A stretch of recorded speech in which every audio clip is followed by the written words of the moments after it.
అందరికీ నమస్కారం అండి. ఆంధ్రప్రదేశ్ రాష్ట్ర ప్రభుత్వ ఉద్యోగులకు 2017 నుంచి ఇవ్వాల్సిన 8 సంవత్సరాల బకాయిల చెల్లింపులపై మరో సంచలన కీలక నిర్ణయం. సో ఈ వీడియోలో వీటి గురించి పూర్తి వివరాలు అయితే తెలుసుకుందామండి. ముందుగా బకాయిలన్నీ జమ అవ్వాలని భావించే ప్రతి ప్రభుత్వ ఉద్యోగి కూడా వీడియోను ఒక లైక్ చేసి మీ యొక్క సపోర్ట్ అయితే తెలియజేస్తారని కోరుచున్నాం. 8 సంవత్సరాల బకాయిలు ఎప్పుడు తీరుస్తారు? సో ఆంధ్రప్రదేశ్ రాష్ట్రంలో ప్రభుత్వ ఉద్యోగులు ఉపాధ్యాయులకు గత 8 సంవత్సరాలుగా డిఏ పిఆర్సీ బకాయిలు సరెండర్ లీవుల రూపంలో 33,000 కోట్లు చేరుకున్నాయని, వాటిని ప్రభుత్వం ఎప్పుడు తీరుస్తుందో స్పష్టం చేయాలని నవ్యాంధ్ర టీచర్స్ అసోసియేషన్ డిమాండ్ చేసిందండి.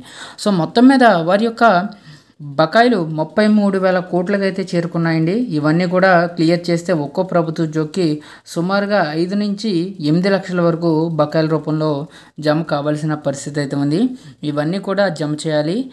లేకపోతే వాటికి సంబంధించిన ఆ విలువకు సంబంధించినటువంటి స్థలాలనైనా ఇవ్వాలి అని చెప్పేసి మరో ప్రతిపాదన కూడా ప్రభుత్వం ముందు పెట్టడం జరిగింది.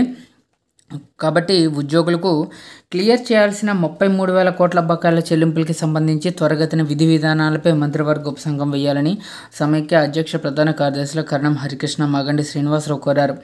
3 నెలల్లో చెల్లింపులు పూర్తి చేయాలని, అలా కాని పక్షంలో 30% రాయితీతో ఉపాధ్యాయులకు ఇళ్ల స్థలాలను కేటాయించాలని వారు ముఖ్యమంత్రి చంద్రబాబు నాయుడు గారికి ఒక ప్రకటనలో కూడా విజ్ఞప్తి చేయడం జరిగిందండి. సో కాబట్టి ప్రభుత్వ ఉద్యోగ పెన్షన్లకు సంబంధించి త్వరగతిన వీటికి సంబంధించి ఒక నిర్ణయం అయితే తీసుకోవాలి. సో 2017 నుంచి 2025 వరకు గల సుమారు ఈ 8 సంవత్సరాల బకాయిల చెల్లింపులకు సంబంధించి ప్రభుత్వం వెంటనే షెడ్యూల్ని అయితే రిలీజ్ చేయాలండి.